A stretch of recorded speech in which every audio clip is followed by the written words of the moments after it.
Hello बच्चों, चलिए प्रश्न को देखते हैं। प्रश्न है, यदि दो पासे एक साथ फेंके जाते हैं तो निम्न घटनाओं की प्रायिकता ज्ञात कीजिए। दोनों पासों पर अंकों का योग 9 या 11 नहीं है। तो प्रश्न को आगे हल करने उससे पहले जो प्रश्न की मुख्य अवधारणा है उस पर विचार करते हैं। तो इस प्रश्न के लिए जो मुख्य अवधारणा है वह हो जाएगी घटना नहीं घटने की प्रायिकता बराबर होती है एक घटाव घटने की प्रायिकता। क्योंकि हम जानते हैं कि किसी भी प्रायिकता का अधिकतम मान कितना होता है, 1 होता है, और न्यूनतम मान कितना होता है, 0 होता है। और किसी भी घटना के घटने या नहीं घटने का जो प्रायिकता का योग होता है वह कितना होता है, 1 होता है।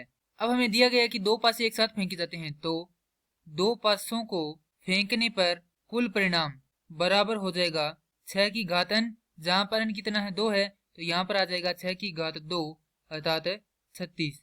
तो कुल परिणाम हमारे पास कितने हैं, 36 है। तो वह परिणाम हम यहाँ पर लिख देते हैं। तो यहाँ पर या तो पहले पासे पर 1 आ सकता है या दूसरे पासे पर 1 आ सकता है। इसी प्रकार पहले पासे पर 1 आ सकता है और दूसरे पर 2 आ सकता है, और फिर से पहले पर 1 आ सकता है और दूसरे पर 3 आ सकता है। इसी प्रकार जो चौथी घटना है उसमें क्या हो सकता है कि जो पहला पासा है उस पर 1 आ सकता है और दूसरे पासे पर 4 आ सकता है।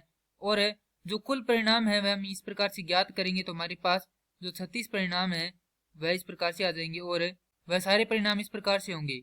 अब हम जानते हैं कि प्रायिकता बराबर होता है अनुकूल परिणाम बटा कुल परिणाम। तो यहाँ पर सबसे पहले हम यह ज्ञात करेंगे कि जो योग 9 व 11 आने का अनुकूल परिणाम कितना होगा। क्योंकि यदि हम वह ज्ञात कर दें और उसे कुल परिणाम में से घटा दें तो हमारे पास क्या आएगा, योग 9 व 11 नहीं आने का परिणाम अनुकूल परिणाम, और कुल परिणाम हमारे पास 36 है। तो उनका भाग लगाकर हम यहाँ पर प्रायिकता ज्ञात कर सकते हैं। तो सबसे पहले लिखेंगे योग 9 व 11 आने के अनुकूल परिणाम। तो हमारे पास यहाँ से देखिए तो 3,6 का योग कितना होता है, 9 होता है। 4,5 का योग भी 9 होता है। 5,4 का योग 9 होता है। 6,3 का योग भी 9 होता है। इसी प्रकार 5,6 का योग 11 और 6,5 का योग कितना होता है, 11 होता है। तो हमारे पास जो कुल संभव परिणाम है वह कितने हो जाते हैं, 2, 2 4 और 2 6। अर्थात हमारे पास जो 9 व 11 योग आने के अनुकूल परिणाम है वह कितने हैं, 6 है। तो यहाँ पर लिखेंगे योग